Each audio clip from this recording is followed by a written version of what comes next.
प्यारे विद्यार्थियों, मैं सतिंदर कौर लैक्चरर अर्थशास्त्र सरकारी सीनियर सैकेंडरी स्कूल कुब्बा जिला लुधियाना तो अज आपां +2 जमात का इंडियन इकोनॉमी का पहला पाठ सुतंत्रता के समय भारतीय अर्थव्यवस्था की स्थिति पढ़ांगे।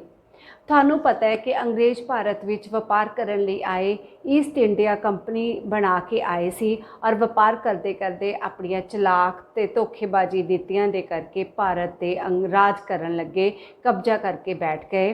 अंग्रेज़ों के आने तो पहला भारत बहुत एक शांत देश सी। लोग अपने की खेती करते सी और खेती तो जरूरतां पूरियां करते सी, थोड़ियां थोड़ियां जरूरतां सी और खुश रहंदे सी। पर भारत अंग्रेज़ों ने भारत ते आके हौली हौली सारे कासे ते अधिकार कर लिया, लोगों का बुरी तरह शोषण किया।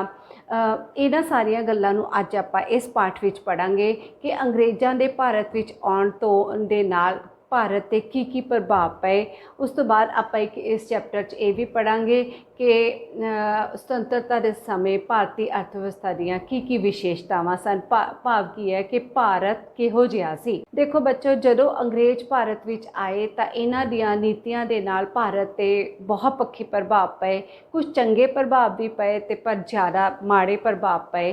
चंगे प्रभाव तुसीं कह लो कि भारत विच मुद्रा का विकास होया, रेलवे लाइनां विछातियां अंग्रेज़ों ने, सड़कां बनाईयां, पुल वगैरह बनाए। तो मतलब की है, कुछ भारतीय अर्थव्यवस्था का विकास भी होया। पर यह सारा विकास उन्होंने इसलिए किया कि उन्हों का राज ज़्यादा समय तक भारत ते रह सके। इसलिए देखा जाए तो उन्होंने माड़े असर उन्होंने राज के वध पे ने चंगे असरां नालों। ते भाव की है कि अपने भारतीयों नूं अंग्रेज़ों के आउण दे नाल नुकसान वध होया ते लाभ घट होया। हुण आपां सब तो पहला भाग इहदा पढ़ांगे। पॉइंट की है कि इंग्लैंड की मंडी। देखो, अंग्रेज़ों ने भारत नूं एक मंडी वजों वरतना शुरू कर दिता। मंडी किवें? इंग्लैंड की मंडी वजों। मंडी किवें कि वो अपना की है समान इत्थे वेचदे सी, आके भारत दे विचों कच्चा माल लैके जांदे सी, जो कि इन्हां नूं ज़्यादातर भारत की खेती तो मिल जाता सी। कच्चा माल लैके उत्थे जाके इंग्लैंड च तैयार कराउणा और तैयार माल फिर इन्हां ने भारत विच वेचना। इहदे नाल की होया कि भारत के उद्योग तां विकसित होण तो रहे, भारत के उद्योग विकसित नहीं हुए, पर इंग्लैंड का बहुत ज़्यादा विकास होया। जानी कि अंग्रेज़ों ने भारत नूं इंग्लैंड के विकास के लिए वरत्या। नंबर 2 है खेती का व्यापारीकरण। अंग्रेज़ों ने भारत विच आके किसानां नूं वपारक फसलां बीजण लई मजबूर कर दिता। वपारक फसलां की हुंदियां ने? जिन्हां फसलां नूं वेच के आपां मंडी विच पैसे कमा सकते हैं। तां फिर की है, पहलां लोग की है अनाज फसलां बीजदे सी, ते जदों अंग्रेज़ आए तो इन्हां ने किसानां दे भूमि लगान बहुत ज़्यादा वधाता। लगान की हुंदा? एक किस्म का कर हुंदा जिहड़ा कि किसानां नूं अंग्रेज़ों नूं देना पैंदा सी। वो ज़्यादा होण करके, जानी कि ज़्यादा लगान होण करके फिर किसान की है वपारक फसलां बीजण लगे कि हाँ, ताकि इन्हां फसलां नूं बेच के वो 4 पैसे कमा सकन ते लगान चुकता कर सकन। इसलिए की है खेती का व्यापारीकरण हो गया। हुण आपां 3rd पॉइंट करते हैं, उच्चियां दरां ते लगान। अंग्रेज़ों ने भारतीय किसानां ते बहुत ज़्यादा लगान लगा दिता। इसका भाव ये सी कि सारियां ते एक निश्चित दर फिक्स कर दी कि हाँ, तुसी इन्ना ही लगान देना है। हुण जे तां क्योंकि अपनी जिहड़ी खेती सी वो ज़्यादा मतलब विकसित नहीं सी, उदों मशीनां दा तां प्रयोग ही नहीं सी हुंदा ते खेती वर्खा ते निर्भर करदी सी। इसलिए की हुंदा सी, जे वर्खा होई तां खेती वधिया आ तां उपज वधिया हो जाती सी, जे वर्खा ना होई तां खेती की उपज बहुत घट हुंदी सी। तां इहदे नाल की है किसानां दा जीवन पੱਧਰ बहुत ज़्यादा नीवां होण लग गया। किसान की ने लगान दे बोझ थल्ले दबे जाण लग पे, वो कर्जा लै लै के लगान चुकाउण लगे। इस नाल किसानां दी दशा बहुत माड़ी हो गई। हाँ जी, अगला पॉइंट है भारतीय दस्तकारी उद्योग ठप। हुण जदों अंग्रेज़ भारत विच आए तो अपना दस्तकारी उद्योग सारे संसार विच प्रसिद्ध सी। भारत दीयां बणीआं चीज़ां सारे देशों में विकदियां सन। दस्तकारी उद्योग की हुंदा? जिहड़ियां चीज़ां हत्थ नाल बनाईयां जांदियां ने, तां भारतीय कारीगर बहुत वधिया समान बनाउंदे सी ते इह सारा समान बाकी देशों में भी ਜਾਂਦਾ ਸੀ। पर अंग्रेज़ों ने भारतीय दस्तकारी उद्योग ते ज़्यादा कर लगाते। इन्हां ने की किया कि वपार करना तो सिर्फ इंग्लैंड नाल करो जां इंग्लैंड के सहयोगी देशों नाल, ते दूजे देशों के विच वपार करन दे लई बहुत ज़्यादा टैक्स भरना पैंदा सी, जानी कि उन्हां देशों विच फिर बहुत ज़्यादा चीज़ां महंगियां हुंदियां सी। अपनियां चीज़ां उत्थे जाके बहुत महंगियां विकदियां सी ते लोकां ने ये चीज़ां फिर खरीदनियां बंद कर दित्तियां। अपने की है अपने देश दे विच जदों हुण इंग्लैंड तो वधिया मशीनां नाल तैयार माल आउंदा सी तां लोकां ने हत्थ दे बने समान नूं खरीदना घटाता। इस नाल अपना जिहड़ा भारत दा दस्तकारी उद्योग सी बहुत ज़्यादा घट गया, जां कह लो कि नष्ट होण कंढे आ गया। हाँ जी, उस तो अगला पॉइंट है पिंडां दी स्वै निर्भरता ठप। हुण देखो बेटा, जदों हुण अंग्रेज़ भारत विच आए सी तां उदों की है पिंडां दे लोक आपस विच एक दूजे दीयां जरूरतां पूरीआं करदे सी। वो किवें कि किसी ने कपड़ा बनाता तां किसी ने जुत्तियां बना के देतियां, तां किसी ने कोई संद बनाता खेती च जिहड़ा चाहीदा आ, जां फिर इस तरह सारे लोग एक दूजे दा नाल काम करदे सी ते जिहड़े किसान हुंदे सी वो जिवें कि सारे पिंड दियां अनाज दियां जरूरतां पूरीआं करदे सी। जानी कि पिंड स्वै निर्भर एक ढांचा हुंदे सी। पर अंग्रेज़ां दे भारत विच आउण नाल इहदा फर्क पिया, क्योंकि जदों जिमीदार सिस्टम लागू होने करके किसान जिहड़े सी अनाज बीजण की जगह ते वपारक फसलां बीजण लगे, ते फिर जिहड़े हत्थ दीयां चीज़ां बनाउंदे सी उहदी जगह ते इंग्लैंड तो तैयार समान आउण लग्या। इहदे नाल की है पिंडां दा स्वै निर्भर ढांचा नष्ट हो गया। हाँ जी, उस तो अगला पॉइंट है उच्चियां पदवियां ते अंग्रेज़। हुण जदों अंग्रेज़ां ने अफसर रखने हुंदे सी तां ओह की है अंग्रेज़ां नूं ही रखदे सी। भाव की है उच्चियां पदवियां ते अंग्रेज़ां नूं ही अफसर लगाया जांदा सी। फिर उन्हां नूं तनखाहां भी बहुत ज़्यादा दित्तियां जांदियां सी ते पेंशनां भी उन्हां दियां बहुत हुंदियां सी।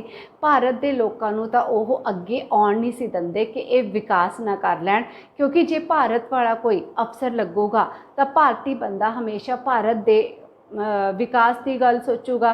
पर उन्होंने की है भारत के लोगों को थले दबा के रखा और भारत के विचों कमाई कर करके इंग्लैंड का विकास किया। हाँ जी, उस तो अगला पॉइंट है उद्योगों की माड़ी हालत। जदों अपने अंग्रेज़ों के आउण वेले भारत के उद्योग बहुत घट सी। थानू पता है भी वड्डा उद्योग तो इत्थे बहुत घट सी, ते लोहे के उद्योग भी ना दे बराबर ही सीगे। अपने ज़्यादातर की हुंदे सी कपड़ा उद्योग, ते बाकी जां की खंड उद्योग हुंदे सी। उस तो बाद सन दे उद्योग सी, ते इस मतलब कि छोटे छोटे उद्योग लगाए हुंदे सी। ते बाकी सारा समान बाहरों आंदा सी, इत्थों तक कि साइकिल तक दा समान बाहरों आंदा सी। जिहड़े उद्योगां विच लगन वाली मशीनरी ये सारी अपने देश नूं बाहरों आयात करनी पैंदी सी। अंग्रेज़ां ने की है उद्योगां नूं वधाया नहीं। जे अंग्रेज़ां ने 200 साल के करीब राज किया, पर इन्हां ने की है उद्योगां दा विकास नहीं किया, सगों की है अपने उद्योगां दा विकास करने की जगह ते उन्होंने इंग्लैंड के उद्योगां दा विकास किया। इत्थों कच्चा माल सारा इंग्लैंड लैके जांदे सी ते उत्थों तैयार करके अपने भारत विच वेचदे सी। जानी कि उन्होंने भारत की जगह इंग्लैंड का विकास किया, उत्थों के लोगों की आमदन विच वाधा किया ते विकास किया। हुण जे आपां देखिए तो अंग्रेज़ां ने बहुत सारे जे वधिया काम किए तो सिर्फ अपने फायदे लिए किए, पर इन्हां ने की है ओवरऑल आपां देखिए तो इन्हां ने भारत का शोषण किया, भारत नूं लुट्टिया ते लोकां नाल भी अन्याय किया। लोकां नूं दी दशा सुधारन की जगह ते लोकां नूं अपने गुलाम बना के रखिया। ते इन्हां मारू नीतियां सदका भारत की आर्थिक हालत दिनों दिन कमज़ोर होंदी गई और भारत एक पछड़िया होया ते गरीब देश बन के रह गया। हुण आपां बच्चों करते हैं कि जदों सुतंत्रता प्राप्ति वेले जदों भारत आज़ाद होना सी अजे, उस वेले भारत की आर्थिक स्थिति जानी कि भारतीय अर्थव्यवस्था दियां मुख विशेषतावां की सन।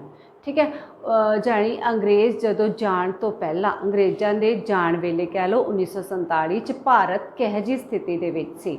ਤਾਂ ਹੁਣ ਸਭ ਤੋਂ ਪਹਿਲਾ ਪੁਆਇੰਟ ਇਹਦਾ ਹੈ ਜ਼ਿਮੀਂਦਾਰੀ ਪ੍ਰਥਾ। ਹੁਣ ਪਹਿਲਾਂ ਵੀ ਆਪਾਂ ਗੱਲ ਕਰਕੇ ਹਟਿਆ ਕਿ ਭਾਰਤ ਵਿੱਚ ਅੰਗਰੇਜ਼ਾਂ ਨੇ ਜ਼ਿਮੀਂਦਾਰੀ ਪ੍ਰਥਾ ਲਾਗੂ ਕਰਤੀ ਸੀ।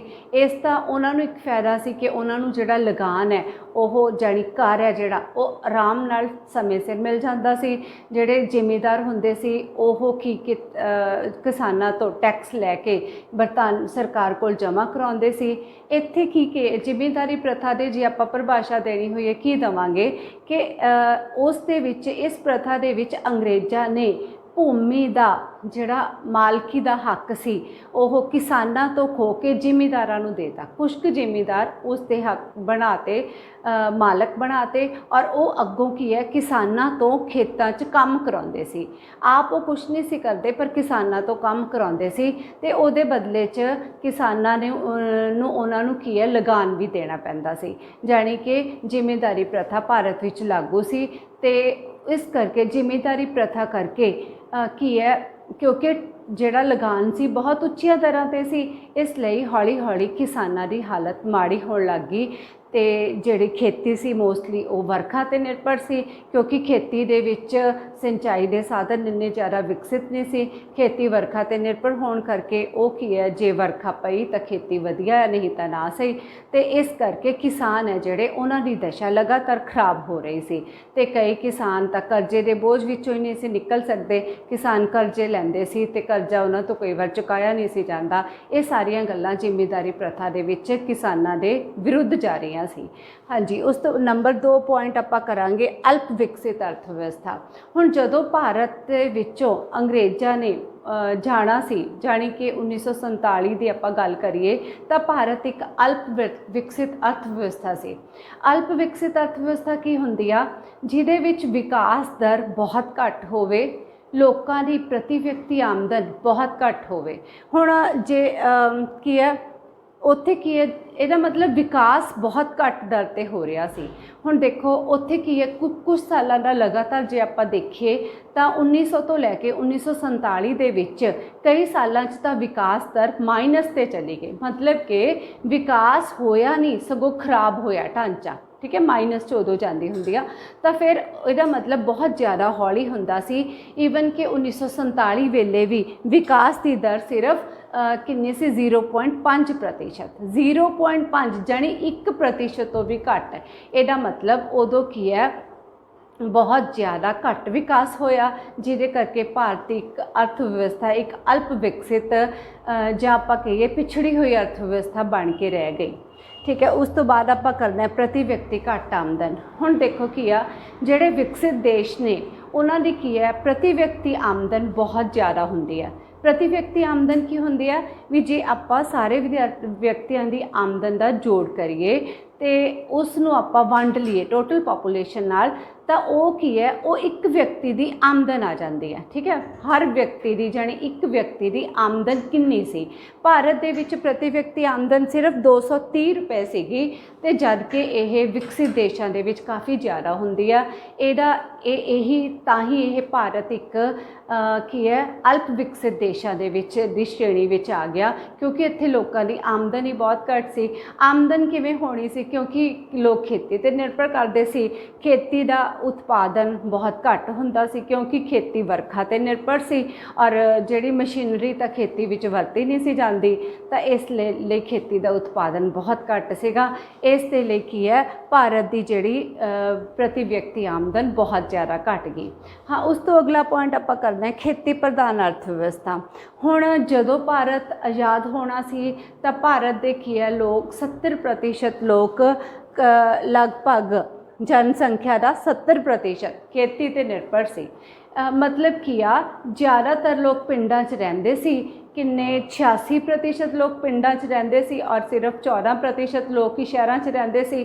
ਔਰ ਉਹ ਜਿਹੜੇ ਪਿੰਡਾਂ 'ਚ ਰਹਿੰਦੇ ਸੀ ਉਹਨਾਂ ਦਾ ਮੁੱਖ ਕੰਮ ਕੀ ਹੁੰਦਾ ਸੀ? ਸਿਰਫ ਖੇਤੀ ਕਰਨਾ। ਉਹ ਆਪਣਾ ਗੁਜ਼ਾਰਾ ਖੇਤੀ 'ਤੇ ਹੀ ਕਰਦੇ ਸੀ। ਖੇਤੀ ਖੇਤਰ ਹੀ ਸਭ ਤੋਂ ਜ਼ਿਆਦਾ ਇੰਪੋਰਟੈਂਟ ਉਸ ਵੇਲੇ ਹੁੰਦਾ ਸੀ।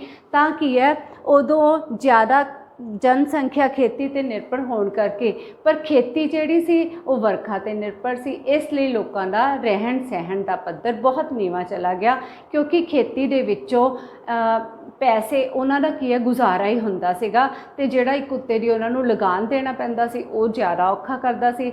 इसलिए की है भारत दे विच खेती प्रधान अर्थव्यवस्था सी। ते पर देखो एक मिनट, हुण खेती प्रधान अर्थव्यवस्था सी, 70% लोग खेती करते सी, और जिहड़ा टोटल सरकार की आमदन का 50% हिस्सा भी उन्होंने सरकार नूं खेती तो मिलता सी। 50% ये बहुत ज़्यादा हुंदा है। जे आपां विकसित देशों की गल करिए तो उत्थे 15-20% कुल आमदन का खेती खेतर तो हिस्सा मिलता है, पर अपने 50% हिस्सा सी, जानी कि टोटल अद्धी तो ज़्यादा खर्चा खेती खेतर तो ही सरकार का निकलता सी। हाँ जी, उस तो बाद है उद्योगों का घट विकास। हुण आपां पहलां भी कर चुके हैं कि उद्योग सी जिहड़े अपने भारत दे विच बहुत घट सी। अंग्रेज़ां ने उद्योगों का 200 साल दे विच कोई विकास नहीं किया।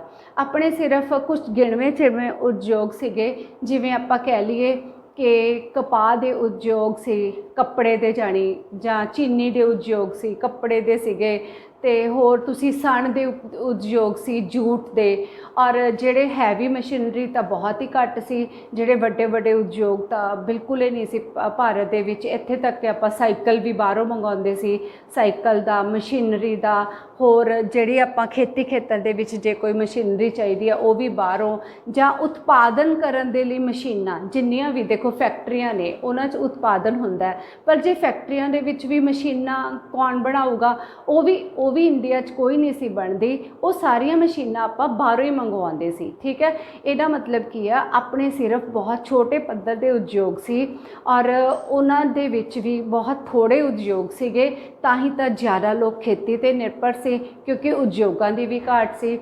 अंग्रेज़ों ने उद्योगों का विकास किया ही नहीं, क्योंकि इसका उन्होंने लॉस होना सी। उन्होंने तो सगों की किया, अपना जिहड़ा कच्चा माल सी जिहड़ा उद्योगों अपने इत्थे काम आ सकता सी, वो उन्होंने इंग्लैंड च ले जाना शुरू करता, और उत्थों तैयार करके समान इधर बेचना शुरू करता। उन्होंने अपने भारत के उद्योगों का कोई विकास नहीं किया।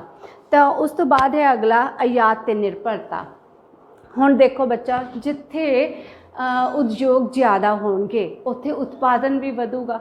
हुण जे किसी देश दे विच उद्योग ही नहीं लग रहे, तो हुण उस देश दे विच उत्पादन की होना, जदों चीज़ां नहीं बननगियां तो फिर हुण जिहड़ियां चीज़ां आपां नूं चाहीदियां ने वो बाहरों ही मंगाणियां पैणियां। तो हुण इस करके भारत की ज़्यादातर निर्भरता की है आयात ते सी। ठीक है, आप बाहरले देशों तो चीज़ां मंगवाउंदे सी, ते हुण भारत दे विच बनदियां सी कुछ चीज़ां जिन्हां दा आपां जिवें निर्यात भी करदे सीगे। किहड़ियां जिवें जूट दियां चीज़ां, कपाह दियां, दस्तकारी दियां, अपने हत्थ कला दियां जिहड़ियां बनदियां चीज़ां वो वालियां, ये सारियां दा आपां की है ये बाहरले देशों नूं भी भेजदे सी। पर की है अपने जिहड़े आयात सीगे वो बहुत ज़्यादा सी निर्यात नालों। ਤਾਂ फिर ਇਹਦਾ मतलब ਜਿਹੜੀ भारती लोग सी ਜਾਂ भारती अर्थव्यवस्था ज़्यादातर आयात पर निर्भर सी। ठीक है, उस तो बाद है पेंडू अर्थव्यवस्था। हुण देखो बच्चे, जिहड़ी अपनी 86% जनसंख्या सी वो पिंडां च रहिंदी सी। ठीक है, वो हुण पिंडां च लोग उत्थे अपना जिन्नी क चाहीदी है फसल बीजदे सी, उहदे नाल गुजारा करदे सी, ते वो ज़्यादा कुछ मतलब कि कोशिश भी नहीं सी करदे भी असीं ज़्यादा होर कुछ चीज़ बनाईए, क्योंकि उन्ने च ही सैटिस्फाइड रहिंदे सी। मतलब की है अपनी भारतीय अर्थव्यवस्था एक पेंडू अर्थव्यवस्था सी। हुण पिंडां दे विच की है सहूलतां घट हुंदियां ने, आम करके शहरां च वध सहूलतां। हुण पिंडां दे विच लोकां नूं सहूलतां घट सीगियां, वो की है जीवन पद्धर नीवां सी, उत्थे जिवें दवाइयां वगैरह है ना, डॉक्टरी सहायता नहीं सी, इदा मतलब बहुत ज़्यादा सहूलतां घट सी, लोग बिल्कुल सादा जीवन बतीत करते सी। पर की है मेन अपने की पेंडू अर्थव्यवस्था सी। हुण अगे है अनपढ़ता। हुण ये एक वड्डा पॉइंट है कि जदों हुण अंग्रेज़ भारत विच सी, उन्होंने बहुत ज़्यादा सिक्ख्या का प्रसार नहीं किया। ठीक है। अपने की आ 1947 ਦੇ ਵਿੱਚ ਵੀ 82% ਲੋਕ ਅਨਪੜ੍ਹ ਸੀਗੇ और सिर्फ 18% ਲੋਕ ਪੜ੍ਹੇ ਲਿਖੇ ਸੀ। और ਖਾਸ ਕਰਕੇ ਸ਼ਹਿਰਾਂ ਦੇ ਵਿੱਚ ਹੀ ਸਕੂਲ ਹੁੰਦੇ ਸੀ, ਆਮ ਪਿੰਡਾਂ 'ਚ ਤਾਂ ਸਕੂਲ ਹੀ ਨਹੀਂ ਸੀ ਹੁੰਦੇ, ਜੇ ਹੁੰਦੇ ਸੀ ਤਾਂ ਬਹੁਤ ਥੋੜੇ ਪਿੰਡਾਂ 'ਚ ਸਕੂਲ ਹੁੰਦੇ ਸੀ। मतलब 82% ਲੋਕ ਅਨਪੜ੍ਹੇ ਸੀਗੇ, ਕਿਉਂਕਿ ਉਹ ਕੰਮਾਂ ਕਾਰਾਂ 'ਚ ਖੇਤੀ ਦੇ ਕੰਮਾਂ 'ਚ ਸਾਰੇ ਲੱਗ ਜਾਂਦੇ ਸੀ। ਇਸ ਲਈ ਉਹਨਾਂ ਨੂੰ ਜ਼ਿਆਦਾ ਲੋੜ ਹੀ ਨਹੀਂ ਸੀ ਸਮਝਦੇ ਕਿ ਹਾਂ ਅਸੀਂ ਪੜ੍ਹਾਈ ਕਰੀਏ ਤੇ ਅੱਗੇ ਵਿਕਾਸ ਕਰੀਏ।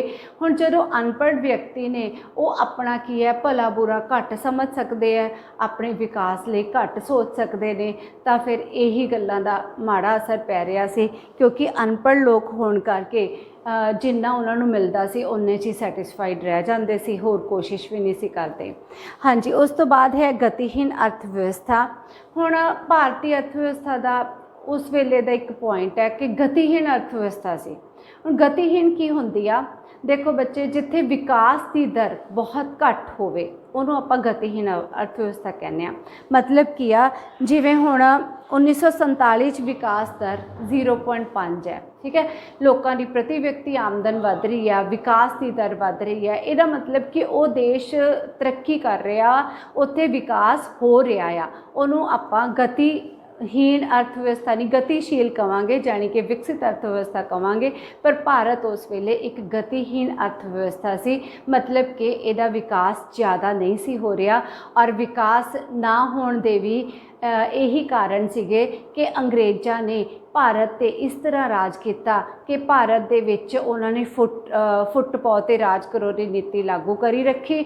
ਔਰ ਕੀ ਹੈ, ਆਪਣੇ ਫਾਇਦੇ ਦੇ ਲਈ ਜੋ ਜਿੱਥੇ ਉਹਨਾਂ ਨੂੰ ਫਾਇਦਾ ਹੁੰਦਾ ਸੀ ਉਹਨਾਂ ਨੇ ਉਹ ਸਾਰੇ ਕੰਮ ਕੀਤੇ। ਭਾਰਤੀਆਂ ਦੇ ਫਾਇਦੇ ਦਾ ਉਹਨਾਂ ਨੇ ਆ 200 ਸਾਲਾਂ ਦੇ ਵਿੱਚ ਬਿਲਕੁਲ ਵੀ ਨਹੀਂ ਸੋਚਿਆ। ਸਗੋਂ ਤੇ ਜਿਹੜੇ ਆਪਣੇ ਮਤਲਬ ਕਿ ਜਿਹੜੇ ਆਪਾਂ ਨੂੰ ਕੰਮ ਆ ਸਕਦੀਆਂ ਚੀਜ਼ਾਂ ਵੀ ਉਹ ਕੀ ਹੈ ਆਪਣੇ ਇੰਗਲੈਂਡ ਵੱਲ ਨੂੰ ਲਿਜਾਈ ਗਏ। ਜਿਹੜਾ ਕੱਚਾ ਮਾਲ ਭਾਰਤੀ ਉਦਯੋਗਾਂ 'ਚ ਕੰਮ ਆ ਸਕਦਾ ਸੀ ਉਹ ਕੀ ਹੈ ਉੱਧਰ ਇੰਗਲੈਂਡ 'ਚ ਲੈ ਗਏ। ਅਤੇ ਫਿਰ ਇਸ ਦਾ ਇੱਕ ਹੋਰ ਬੁਰਾ ਅਸਰ ਪਿਆ ਜਦੋਂ 1947 'ਚ ਭਾਰਤ ਦੀ ਵੰਡ ਹੋਈ ਤਾਂ ਫਿਰ ਉਹਦੇ ਨਾਲ ਕੀ ਹੈ ਬਹੁਤ ਜ਼ਿਆਦਾ ਆਪਣੇ 'ਤੇ ਅਰਥ ਵਿਵਸਥਾ 'ਤੇ ਮਾੜਾ ਅਸਰ ਪਿਆ ਸੀ। ਕਿਉਂਕਿ ਭਾਰਤ ਅਤੇ ਪਾਕਿਸਤਾਨ ਦਾ ਅੱਡ ਦੋ ਦੇਸ਼ ਬਣ ਗਏ ਸੀ ਭਾਰਤ ਦੇ ਵਿੱਚੋਂ ਹੀ। ਔਰ ਕੀ ਹੋਇਆ ਜਦੋਂ ਉੱਧਰ ਜ਼ਿਆਦਾ ਮਤਲਬ ਕਿ ਜਿਹੜੇ ਦਸਤਕਾਰੀ ਦਾ ਕੰਮ ਕਰਨ ਵਾਲੇ ਪਾਕਿਸਤਾਨ 'ਚ ਬਹੁਤ ਜ਼ਿਆਦਾ ਲੋਕ ਚਲੇ ਗਏ ਸੀ, ਭਾਰਤ 'ਚ ਉਹਨਾਂ ਦੀ ਘਾਟ ਹੋ ਗਈ ਸੀ। ਇਸੇ ਤਰ੍ਹਾਂ ਭਾਰਤ ਉਸ ਵੇਲੇ ਇੱਕ ਖੰਡਿਤ ਅਰਥ ਵਿਵਸਥਾ ਬਣ ਕੇ ਰਹਿ ਗਈ ਸੀ। ਖੰਡਿਤ ਦਾ ਮਤਲਬ ਹੁੰਦਾ ਵੀ ਜਦੋਂ ਟੁਕੜੇ ਹੋ ਕੇ ਖੰਡ ਹੋ ਕੇ ਉਹ ਵੰਡੀ ਗਈ ਸੀ ਮਤਲਬ। ਅਤੇ ਜਿਹੜਾ ਸਾਂਝੇ ਤੌਰ 'ਤੇ ਬੰਦਾ ਕੰਮ ਕਰ ਸਕਦਾ, ਤਰੱਕੀ ਕਰ ਸਕਦਾ, ਜਦੋਂ ਵੰਡੇ ਜਾਣ ਤਾਂ ਉਹਦਾ ਬਹੁਤ ਜ਼ਿਆਦਾ ਅਸਰ ਪੈਂਦਾ। ਤੁਸੀਂ ਘਰ 'ਚ ਵੀ ਦੇਖ ਲਓ, ਜਦੋਂ ਵੰਡੀਆਂ ਪੈਂਦੀਆਂ ਨੇ ਤਾਂ ਕੰਮ ਇੱਕਦਮ ਸੈੱਟ ਨਹੀਂ ਆਉਂਦੇ। ਅਤੇ ਇਸੇ ਤਰ੍ਹਾਂ ਭਾਰਤ ਦਾ ਹਾਲ ਹੋਇਆ ਸੀ ਕਿ 1947 ਵੇਲੇ ਕੀ ਹੈ ਭਾਰਤ ਇੱਕ ਖੰਡਿਤ ਅਰਥ ਵਿਵਸਥਾ ਬਣ ਕੇ ਰਹਿ ਗਿਆ ਸੀ। ਪਿਆਰੇ ਵਿਦਿਆਰਥੀਓ, ਉਮੀਦ ਹੈ ਕਿ ਤੁਸੀਂ ਇਹ ਚੈਪਟਰ ਧਿਆਨ ਨਾਲ ਸੁਣਿਆ ਹੋਵੇਗਾ ਕਿਉਂਕਿ ਇਹ ਚੈਪਟਰ ਐਗਜ਼ਾਮ ਦੇ ਪੁਆਇੰਟ ਆਫ ਵਿਊ ਤੋਂ ਵੀ ਬਹੁਤ ਇੰਪੋਰਟੈਂਟ ਹੈ। ਇਹਦੇ ਵਿੱਚੋਂ 2 ਨੰਬਰ 4 ਨੰਬਰ ਜਾਂ 6 ਨੰਬਰ ਵਾਲਾ ਕੋਈ ਵੀ ਕੁਐਸਚਨ ਆ ਸਕਦਾ ਹੈ। ਕਿਉਂਕਿ ਕਈ ਵਾਰ ਕੱਲਾ ਪਾ ਦਿੰਦੇ ਹੁੰਦੇ ਆ ਵੀ ਸੁਤੰਤਰਤਾ ਪ੍ਰਾਪਤੀ ਵੇਲੇ ਭਾਰਤੀ ਖੇਤੀ ਕਿਹੋ ਜਿਹੀ ਸੀ, ਜਾਂ ਉਦਯੋਗਾਂ ਦਾ ਕੀ ਹਾਲ ਸੀ, ਜਾਂ ਕੀ ਹੈ ਭਾਰਤ ਗਤੀਹੀਨ ਅਰਥ ਵਿਵਸਥਾ ਕਿਉਂ ਸੀ, ਅਤੇ ਜਾਂ ਫਿਰ ਇਹ ਇਕੱਠਾ ਵੀ ਆ ਸਕਦਾ ਹੈ। ਅਤੇ ਉਮੀਦ ਹੈ ਕਿ ਤੁਸੀਂ ਇਹ ਧਿਆਨ ਨਾਲ ਸੁਣਿਆ ਹੋਵੇਗਾ। Thank you.